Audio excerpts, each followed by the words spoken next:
अजित पवार के साथ हुई सीक्रेट मीटिंग को लेकर शरद पवार का एक बड़ा बयान सामने आया है। शरद पवार ने कहा है कि ये कोई गुप्त बैठक नहीं थी। उन्होंने कहा, भतीजे से मिलने में क्या गलत है? अगर परिवार का कोई सीनियर मेंबर परिवार के किसी अन्य सदस्य से मिलना चाहता है तो इसमें क्या समस्या है? महाराष्ट्र के सोलापुर जिले के सांगोला में संवाददाताओं को संबोधित करते हुए पवार ने कहा है कि वे मेरा भतीजा है और मैं परिवार का सबसे वरिष्ठ सदस्य हूँ। ऐसे में इस मुलाकात को लेकर क्या दिक्कत है?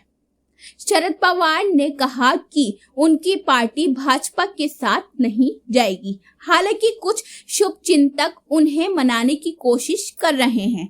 पवार ने कहा कि बीजेपी के साथ कोई भी जुड़ाव एनसीपी की राजनीतिक नीति में फिट नहीं बैठता है।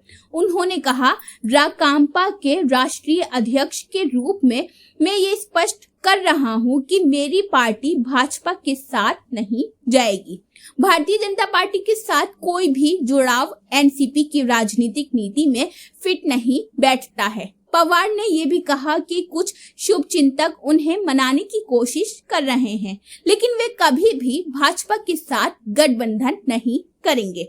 शरद पवार ने बिना नाम लिए कहा, हम में से कुछ अजित पवार के नेतृत्व वाला एनसीपी गुट ने अलग रुख अपनाया है। हमारे कुछ शुभचिंतक ये देखने की कोशिश कर रहे हैं कि क्या हमारे रुख में कोई बदलाव हो सकता है। यही कारण है कि वे हमसे सौहार्दपूर्ण चर्चा करने की कोशिश कर रहे हैं। राकांपा प्रमुख ने ये भी कहा कि लोग राज्य की बागडोर महाविकास आघाड़ी को सौंपेंगे, जिसमें शिवसेना, उद्धव बालासाहेब ठाकरे, एनसीपी, शरद पवार समूह और कांग्रेस शामिल हैं।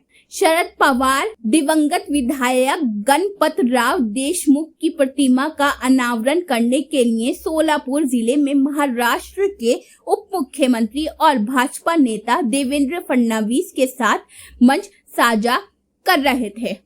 मीटिंग को लेकर एनसीपी की स्टेट यूनिट के चीफ जयंत पाटिल ने कहा कि उन्हें इस बात की जानकारी नहीं है कि पार्टी संस्थापक और उनके भतीजे के बीच क्या बातचीत हुई।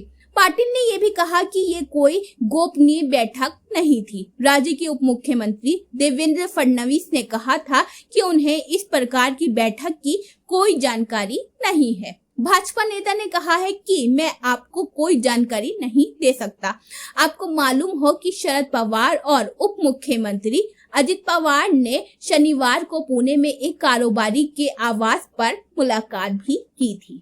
क्षेत्रीय समाचार चैनल की ओर से प्रसारित दृश्यों में शरद पवार शनिवार दोपहर करीब 1 बजे कोरेगांव पार्क क्षेत्र में कारोबारी के आवास पर पहुंचते दिखे। शाम करीब 5 बजे शरद पवार वहां से चले गए।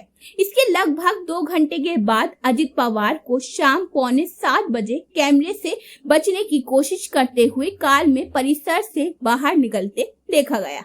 आपको बता दें कि महाराष्ट्र में पिछले महीने अचानक बदले राजनीतिक घटनाक्रम के बीच अजित पवार ने शिवसेना भाजपा सरकार में उप मुख्यमंत्री पद की शपथ ली थी।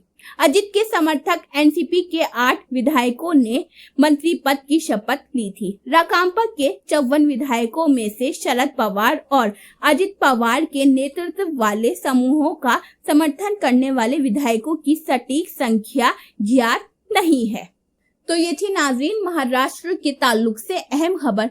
जिस तरीके से इस तरह की खबरें सामने आ रही हैं कि शरद पवार और अजित पवार में गुपचुप बातचीत चल रही है और बैठकें हो रही हैं। अब देखने वाली बात ये होगी कि आगे क्या होता है। यूसरा अंसारी की रिपोर्ट, न्यू दिल्ली। अगर आपने अभी तक हमारे चैनल को सब्सक्राइब नहीं किया है तो आज ही हमारे चैनल को सब्सक्राइब कीजिए ताकि आप देश और दुनिया से जुड़ी सभी खबरें देखते रहें। शुक्रिया।